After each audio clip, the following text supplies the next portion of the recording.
10th class 2 సార్లు తప్పడం జరిగింది. దాని తర్వాత ఏం జరిగిందంటే మా అమ్మ నాకు క్రికెట్ అంటే చిన్నప్పటి నుంచి చాలా ఇష్టం. క్రికెట్ ఆడుతూ ఉంటే గ్రౌండ్లో కట్టుబెట్టుకుని వచ్చి కొడుతూ ఆ 10th క్లాస్ ఎగ్జామ్స్ రాయించింది. సో అలా పాస్ అవ్వడం జరిగింది. ఓకే. అలా 10th పాస్ అయిన తర్వాత మనకెందుకులే అని లైట్ తీసుకుంటున్న టైంలో నేను ఒక అమ్మాయిని ప్రేమించాను. Wow, super. నాది లవ్ మ్యారేజ్. సో తన్ని ఇష్టపడ్డప్పుడు తను చెప్పిందనమాట, ఖచ్చితంగా నేను చేసుకుంటాను, బట్ కాకపోతే ఏదో ఒకటి కావాలి కదా, దాని గురించి నువ్వు ఏం చేస్తావు నా కోసం అని అంటే, అప్పుడు మనకున్న 10th క్లాస్తో మనం ఏం చేస్తే బాగుంటుంది, మనకున్న 10th క్లాస్తో మనం జాబ్ ట్రై చేయాలి, ఏం చేస్తే బాగుంటుంది అన్నప్పుడు నా మైండ్లోకి ఆర్మీ వచ్చింది. నాకు చిన్నప్పటి నుంచి ప్యాషన్ చేయాలని, కాకపోతే ఏంటంటే మనం చేయగలమా, ఆ రన్నింగ్ మనం క్లియర్ చేయగలమా, ఆ ఎగ్జామ్ క్లియర్ చేయగలమా ఒక డౌట్ ఉండే. బట్ అమ్మాయి కోసం ఖచ్చితంగా చేయాలని ఫిక్స్ అయ్యి ఒక ఇన్స్టిట్యూట్కి వెళ్ళడం జరిగింది. ఆ ఇన్స్టిట్యూట్ గురించి నేను చెప్తా. 10th క్లాస్ 2 times ఫెయిల్ అయ్యారు, బట్ ఆ ఇన్స్టిట్యూట్కి వెళ్ళాక ఆ ఇన్స్టిట్యూట్ మొత్తానికి టాపర్ మీరే అంట. అవునవును. ఎస్. అప్పుడు ఆ బ్యాచ్కి, ఆ బిఎస్ఎఫ్ అంటే మేము రాసిన ఎగ్జామ్కి హైయెస్ట్ మార్క్స్ నాకే రావడం జరిగింది. అప్పుడు నేను చాలా సంతోషంగా ఫీల్ అయ్యాను. ఇన్స్టిట్యూట్ వాళ్ళు కూడా అసలు సాధారణంగా ఇన్స్టిట్యూట్ అంటే చాలామందికి నిజంగా ఈ స్టేజ్ మీద నేను చెప్పాలనుకుంటున్నాను ఏంటంటే, ఆ ఇన్స్టిట్యూట్లో చాలామందికి ఫీజెస్ తీసుకుంటారనమాట. ఇంత అని ఒక ఫీజు ఉంటుంది. కానీ ఢిల్లీ డిఫెన్స్ అకాడమీ అని సతీష్ రెడ్డి సార్, కరీంనగర్లో ఉంటుంది డిఫెన్స్. నేను పడ్డ కష్టాన్ని, నా స్ట్రగుల్స్ని చూసి ₹1 ఫీజు లేకుండా ఫ్రీగా ఫుడ్ పెట్టి నన్ను ఇన్స్టిట్యూట్ నుండి జాబ్తో నన్ను బయటకు పంపించడం జరిగింది. సూపర్. దీని ద్వారా నేను సతీష్ రెడ్డి సార్ గారికి థ్యాంక్స్ చెప్పాలనుకుంటున్నాను. ఓకే. ఆ తర్వాత ఏం జరిగింది అంటే, లైక్ ఆ అమ్మాయి ఏదైనా నీకు కావాలి లైఫ్లో సెటిల్ కావాలంటే మీకంటూ ఒక జాబ్ ఉండాలని చెప్పడం, సో దాని తర్వాత గట్టిగా కసితోన కొట్టన్నట్టున్నారన్న. అవును, అంతే నాకు అనిందనమాట. ఇప్పుడు ఓకే, నేను ఒప్పుకుంటాను, కానీ ఇంట్లో వాళ్ళు ఏదో ఒకటి ఉండాలి. సాధారణంగా వాళ్ళు కొంచెం వెల్ సెటిల్ ఫ్యామిలీ, బట్ మాది అసలు నా చిన్నప్పటి నుంచి ఒక గుంట జాగా కూడా లేదు, అంటే ఒక 100 గజాల జాగా కూడా లేని పరిస్థితి. ఫాదర్ లేరు, చిన్నప్పటి నుంచి కష్టపడి అమ్మ పెంచింది. మరి తినడానికి అసలు మా సిచ్యువేషన్ ఎట్లాంటిదంటే, ఆ టైంలో నేను పెళ్లి చేసుకుందాం అనుకున్న టైంలో తినడానికి కంట్రోల్ తెలుసు కదా మనకి, రేషన్ బియ్యం. ఆ రేషన్ బియ్యం వస్తేనే ఓన్లీ ఆ బియ్యం, ఒకవేళ అయిపోతే అవి కూడా మేము పక్కటి నుంచి అరువు తెచ్చుకొని బతికిన రోజులు. వేసుకోవడానికి సరిగ్గా బట్టలు ఉండేవి కాదు, చాలా కష్టాలు. ఆ టైంలో నాకు అమ్మాయి చెప్పిందనమాట, ఇట్లాంటి టైంలో నీకు ఇయ్యరు కదా, సో నీకు ఏది లేదు ఇవ్వాలంటే ఆలోచిస్తారు కదా, ఏదో ఒకటి ఉంటే మనం ఏదో ఒకటి చెప్పొచ్చు అని చెప్పిందనమాట. సో అమ్మాయి కోసమే కష్టపడి జాబ్ తెచ్చుకోవడం జరిగింది. ఆ జాబ్ వచ్చింది. జాబ్ వచ్చిన తర్వాత జాబ్ అంటే నేను అప్పుడు ఇంకా ప్రాసెస్లో ఉంది. ప్రాసెస్లో ఉన్నప్పుడే వాళ్ళు ఏం చేశారనమాట, నమ్మకంతో, అరే వీడు మా అమ్మాయిని పోషించగలడు అనే నమ్మకంతో నాకు ఇవ్వడం జరిగింది. అమ్మాయిని లవ్ మ్యారేజ్ అయింది అలా. బట్ కాకపోతే ఒకటేంటంటే, అందరికీ ఒకటి ఉంటుంది, ఏమని, ప్రతి మగాడి విజయం వెనకాల ఒక ఆడు. నా లైఫ్లో నాకు 4 ఉన్నారండి. ఆ 4 గురించి నేను ఇప్పుడు చెప్పాలి. ఫస్ట్ మా మమ్మీ, నేను చిన్నప్పటి నుంచి ఏదైనా చేసినా మా అమ్మ నా కొడుకు చేయగలడు అని నమ్మింది. మా అమ్మ. మా అక్క నా గురించి చాలా కష్టపడ్డది. 3 నా భార్య, నన్ను ప్రేమించి మా ఆయన ఏదైనా చేయగలడు అనే నమ్మకంతో ఉంచిన నా భార్య. 4 మా అక్క కూడా నా కోసం చాలా సాక్రిఫైస్ చేసింది. ఈ 4 ద్వారానే, ఈ 4 పిల్లర్ల ద్వారానే ఇప్పుడు నేను ఇక్కడ కూర్చోగలిగాను. సో దీని ద్వారా నేను నా ఫ్యామిలీకి థ్యాంక్స్ చెప్పాలనుకుంటున్నాను. వావ్, సూపర్ అన్న. సో చిన్న కుటుంబం నుంచి ఇప్పుడు చాలామందికి ఫుడ్ పెట్టే స్థాయి కూడా మీరు ఎదిగారని చెప్పి కూడా మీ బిహైండ్ వర్క్ నేను చేసిన కాబట్టి నాకు తెలుస్తుంది. మీ చుట్టుపక్కల వాళ్ళకి చెప్పడం జరిగింది. సో ఒకప్పుడు ఏం లేని స్థాయి నుంచి ఇప్పుడు 10 మందికి తిండి పెట్టే స్థాయి దాకా ఆ వ్యక్తి ఎదిగిందని చెప్పి చెప్పడం జరిగింది. సో ఇలాంటి మాటలు విన్నప్పుడు మీకేమనిపిస్తూ ఉంటుంది? అది అంటే ఆ స్ట్రగుల్స్ ఫేస్ చేసి అక్కడి నుండి వచ్చినాను కాబట్టి, అంటే అది నా గొప్పతనం కాదండి, నేను అదే అనుకుంటాను. నేను ఆ స్ట్రగుల్స్ ఫేస్ చేస్తూ ఇక్కడి వరకు రావడానికి అవన్నీ చూస్తూ వచ్చాను కాబట్టి నాకు తెలుసు ఆ ప్రాబ్లమ్స్ ఎలా ఉంటాయి. ఇంకోటి ఏంటంటే, నేను ఓన్గా ఒక బ్లడ్ గ్రూప్ని ఒక వాట్సాప్ గ్రూప్ని రన్ చేస్తూ ఉంటాను. నాకు ఎవరు మెసేజ్ చేసినా నేను ఇప్పటివరకు దాదాపు ఒక 15 times వరకు ఈజీగా ఇవ్వడం జరిగింది బ్లడ్. ఎవరికైనా సరే హెల్ప్ చేస్తూ ఉంటాం. ఎవరికి అవసరం ఉన్నా నీట్గా నేను ఇప్పియడము, లేకపోతే పర్సనల్గా వెళ్ళి ఇవ్వడము చాలాసార్లు చేస్తూ, నాకు ఉన్నంతలో, నాకు తెలిసినంతలో ఒక 10 మందికి హెల్ప్ చేయాలనేది నేను అనుకుంటాను. సో అందుకే నేను అలా దాని ద్వారా హెల్ప్ చేస్తున్నాను. అది నా గొప్పతనం కాదనేది నా ఫీలింగ్. జస్ట్ అంతే, మనం ఆ ఫేస్ నుంచి వచ్చినాం కాబట్టి ఆ స్ట్రగుల్స్ తెలుసు అంతే. ఓకే. సో ఇప్పుడు గుర్తొస్తూ ఉంటాయన్న చిన్నప్పటి మెమొరీస్ అన్నీ, మీరు పడ్డ కష్టాలన్నీ గుర్తొస్తుంటాయండి. నేను చెప్తున్నాను కదా, అదే ఇంతకుముందు కూడా చెప్పాను.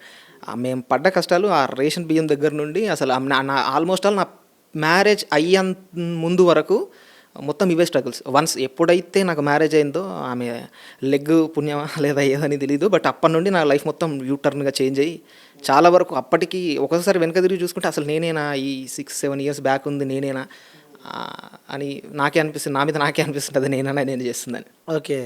డన్. సో ఈ ఆర్మీ విషయానికి వస్తే ఎక్కడ ఫస్ట్ పోస్టింగ్ ఎక్కడ వచ్చింది మీకు? నేను ఫస్ట్ ట్రైనింగ్ వచ్చి హజారీబాగ్ జార్ఖండ్లో చేశానండి. జార్ఖండ్లో ట్రైనింగ్ చేశాను. ట్రైనింగ్ చేసిన తర్వాత ఫస్ట్ పోస్టింగ్ వచ్చి గుజరాత్ బార్డర్లోనా? గుజరాత్ బార్డర్లో, ఇండియా పాకిస్తాన్ బార్డర్లో ఫస్ట్ చేయడం జరిగింది. దాని తర్వాత ఇప్పుడు ఇండియా బంగ్లాదేశ్ బార్డర్ పశ్చిమ బెంగాల్లో చేస్తున్నాను.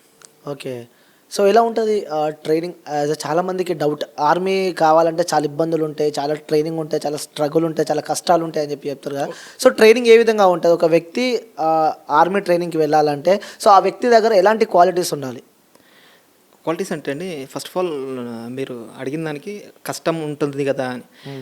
లైక్ కష్టం ఉంటుందండి ఖచ్చితంగా. ఎందుకు అని అంటే రేపొద్దున ఎవరైనా ఏదైనా ప్రాబ్లం వచ్చినప్పుడు నువ్వు దాన్ని ఎలా ఫేస్ చేయగలుగుతావు, అదే కదా. ఫస్ట్ నువ్వు ఫేస్ చేయలేనంత నువ్వు స్ట్రాంగ్గా లేనప్పుడు జాబ్కి ఫిట్ కాదు. సో వాళ్ళు ఆ ట్రైనింగ్లో అదే నేర్పిస్తారు. ట్రైనింగ్లో ఏముండదు, జస్ట్ ఇదే అంటే నువ్వు ఏదైనా ప్రాబ్లం ఎదురైనప్పుడు నువ్వు దాన్ని ఎలా ఫేస్ చేస్తావు అనేది ప్రాబ్లం.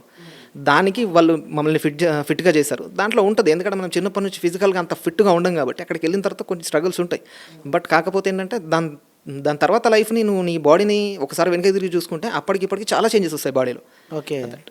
సో ట్రైనింగ్ తర్వాత ఓకే. సో ఫస్ట్ పోస్టింగ్ వచ్చినప్పుడు మీ ఫీల్ ఏంటి? లైక్ అంటే బార్డర్కి వెళ్ళినప్పుడు, ఇండియా పాకిస్తాన్ బార్డర్కి వెళ్ళినప్పుడు, ఎందుకంటే మనం చిన్న ఉన్నప్పటి నుంచి వింటూనే ఉంటారు ఇండియా పాకిస్తాన్ బార్డర్ చాలా డేంజర్ ఉంటుంది, సో పాకిస్తాన్ వాళ్ళు ఎంటర్ అవుతుంటారు అని చెప్పి కొన్ని సినిమాస్లో మనం చూసాము. నిజ జీవితంలో కూడా మనం చిన్నప్పటి నుంచి ఎప్పటి నుంచో మనం అవి వింటూ ఉంటాం కాబట్టి. సో ఫస్ట్ మీకు ఏమనిపించింది ఇండియా పాకిస్తాన్లో బార్డర్లో మీకు డ్యూటీ వేసినప్పుడు మీకు ఏమనిపించింది?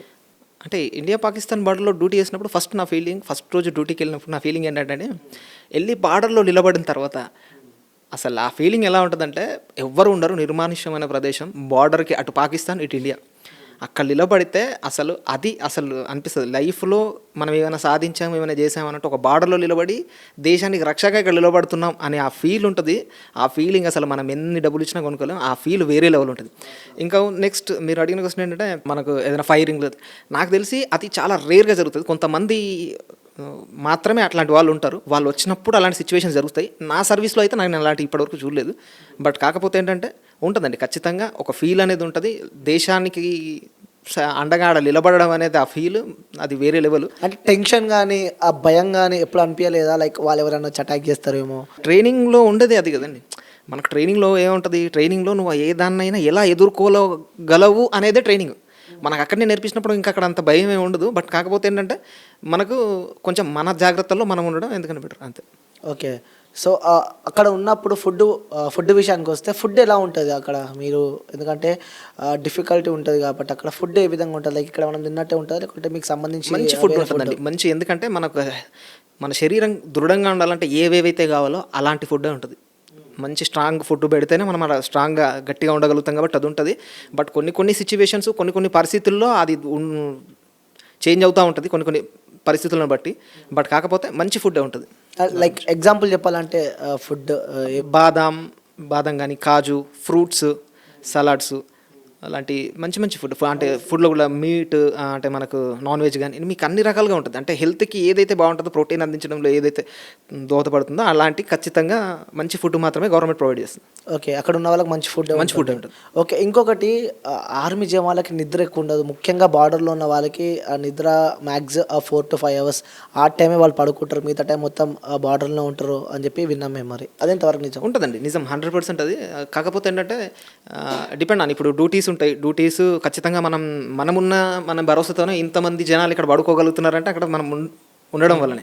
సో మనం ఆడ కొంచెం మన డ్యూటీస్ని 100% మనం నిర్వర్తించాలి. అది నిర్వర్తించిన క్రమంలో నిద్ర అనేది కొంచెం తక్కువగానే ఉంటుంది. ఇప్పుడు మనం రెగ్యులర్గా నార్మల్ క్యాండిడేట్స్ ఇక్కడ ఎట్లా అయితే ఉంటారో అంత నిద్ర అయితే ఖచ్చితంగా ఉండదు. బట్ కాకపోతే ఏంటంటే పర్లేదు, ఉంటుంది.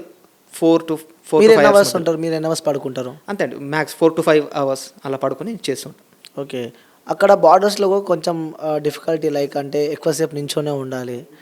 ఇంకోసారి మనం చూస్తూ ఉంటాం అక్కడ మంచు అవి ఉంటాయి కదా, సో అందులో కూడా ఎక్కువసేపు ఉంటారు ఆర్మీ జవాన్లు. అప్పుడు ఎప్పుడు ఇబ్బంది అనిపించలే అలాంటివి ఎప్పుడైనా మీ లైఫ్లో? ఇప్పటి వరకు అలాంటి ప్లేస్లో నేను చేయలేదు. బట్ కాకపోతే ఫ్రెండ్స్, కొలీగ్స్ వాళ్ళు చేసినారు చాలామంది. డిఫికల్టీ ఉంటుంది. బట్ కాకపోతే ఏంటంటే దేశానికి కాపలాగా మేము అక్కడ ఉండడం అనేది చాలా గొప్ప విషయం కదా. సో అక్కడ అలా ఉన్నప్పుడు ఆ ఫీల్తోని చేసేస్తాం. అది కంటిన్యూగా అది నడుస్తుంటుంది. అది ఒక్కొక్క ప్లేస్లో చాలా ఎండలు ఉంటాయి, ఒక్కొక్క ప్లేస్లో చాలా చల్లగా ఉంటుంది, మంచు పడుతూ ఉంటుంది. ఇలాంటి ప్లేసెస్ టెంపరేచర్స్ ఖచ్చితంగా ఉంటాయి. బాడీలో స్కిన్ ప్రాబ్లమ్స్ వస్తూ ఉంటాయి. బట్ కాకపోతే ఏంటంటే ఆ ఫీల్ ఉంది కదా, ఆ ఫీల్ ద్వారానే నాకు తెలిసి ఇంతమంది జవాన్లు అక్కడ చేయడానికి ఆ ఫీల్ అనేది ఒకటి. ఓకే. సో ఇంకొకటి ఆర్మీ జవాన్ల దగ్గర వాచ్ టైం తెలియదు. సో టైం ఉండదు అని చెప్పి విన్నాం మేము. టైం అంటే మొబైల్ ఉండదండి అటు డ్యూటీస్లో. మేము దాంట్లో వాడినాం, అసలు మొబైల్ అనేది అసలు యూజింగే ఉండదు, యూజ్ చేయరు మొబైల్ అసలు. సాధారణంగా ఎక్కడ కూడా ఎవరు మొబైల్ యూజ్ చేయరు. అందుకే కొంచెం తెలీదు. బట్ పర్లేదు, డ్యూటీస్ ఉంటాయి కదా, డ్యూటీ అయిపోయిన తర్వాత తెలుసుకోవడం అట్లాంటివి ఉంటాయి నార్మల్గా. ఓకే అన్న, మీ పర్సనల్ లైఫ్ ఇప్పటిదాకా చెప్పారు. అంటే అమ్మాయి వచ్చిన తర్వాత లైఫ్లో మార్పులు వచ్చాయని చెప్పి, జాబ్ వచ్చినాక అమ్మాయిని పెళ్లి చేసుకున్నారా, లేకపోతే జాబ్ రాకముందు పెళ్లి చేసుకున్నారా? అదే చెప్తున్నా కదా, 4వ పిల్లర్ మా అత్తమ్మ అని. ఎందుకంటే తను అసలు నమ్మిర్రు అనమాట. వాళ్ళు నమ్మి వీనికి ఇచ్చినా పర్లేదు, ఒక అమ్మాయిని మా అమ్మాయిని వీడి చేతిలో పెడితే బాగా చూసుకుంటాడన్న నమ్మకంతో వాళ్ళు ఇవ్వడం జరిగింది. సో నేను దానికి ప్రౌడ్గా ఫీల్ అవుతున్నాను. వాళ్ళు ఇచ్చి మ్యారేజ్ చేశారు. చేసిన తర్వాత వితిన్ 6 monthsలో నేను జాబ్కి ఎక్కేసాను అంతే. ఓకే. సో అంటే ఆర్మీ జవాన్ టైం ఉండదు. సో ఇంట్లో వాళ్ళకి టైం కేటాయించలేరు. కానీ చాలామంది చూస్తూ ఉన్నాం నేటి సమాజంలో, ఆర్మీ వాళ్ళని చేసుకోవాలంటే అమ్మాయిని ఇస్తలేరు. లైక్ అంటే వాళ్ళు వదిలిపెట్టి వెళ్ళిపోతారు. అమ్మాయి ఇక్కడ ఎలా ఉంటుందని చెప్పి కూడా, ఏ క్షణంలో ఏం జరుగుతుందని కూడా కొంచెం భయం ఉంటుంది ఆర్మీ వాళ్ళకి ఇవ్వాలంటే. సో అయినా మీ వైఫ్ కానీ మీ ఫ్యామిలీ దగ్గర నుంచి ప్రెజర్స్ రాలే వద్దు అని చెప్పి అలాంటివి ఏమన్నా? అంటే వైఫ్ సపోర్ట్ చేసింది. యాక్చువల్లీ తనకు చాలా ఇష్టం వెళ్తా అంటే సపోర్ట్ చేసింది. తనకు చాలా ఇష్టం అనమాట ఆర్మీ అంటే, ప్యాషన్ తనకి. నా హస్బెండ్ అక్కడ ఉండాలని చాలా మంది చాలా గొప్పగా చెప్పుకుంటుంది. మా ఆయన అక్కడ దూరంగా ఉంటున్నాడని ఎవరైనా సరే తను చాలా స్ట్రాంగ్గా చెప్తుంది. దూరంగా ఉంటున్నారు అలాంటి వాళ్ళు, అక్కడ ఉంటున్నారు కాబట్టి మనం ఇక్కడ ఉంటున్నామని చాలా స్ట్రాంగ్గా చెప్తుంది. సో తనకి ఇష్టం, ఆ ఇష్టంతోనే నేను ఇప్పుడు అక్కడ ఉన్నాను. అర్థం చేసుకుంటుంది తను. మా ఆయన అక్కడ ఉన్నాడు, నాకు నార్మల్గా అయితే ఏదో వర్క్ కోసమో ఏదో నన్ను వదిలిపెట్టి లేడు కదా, దేశం కోసం అక్కడ ఉన్నాడు. సో ఆమె చాలా ప్రౌడ్గా ఫీల్ అవుతుంది అక్కడ నేను డ్యూటీ చేస్తున్నందుకు. ఓకే. అక్కడ ఉంటారు కాబట్టి పండగలకి, ఏదైనా ఫెస్టివల్స్కి, ఈవెంట్స్కి, ఆఖరికి మన ఇంట్లో వాళ్ళ ఫంక్షన్ కూడా కొన్ని సావులకు కూడా అటెండ్ కాలేకపోతాం. అలాంటి సందర్భాలు ఎప్పుడైనా? మాకు రీసెంట్గా నాకు ఇలాంటిది ఒక ప్రాబ్లం ఫేస్ చేశాను. ఫ్యామిలీ మెంబర్ చనిపోయారు. అప్పుడు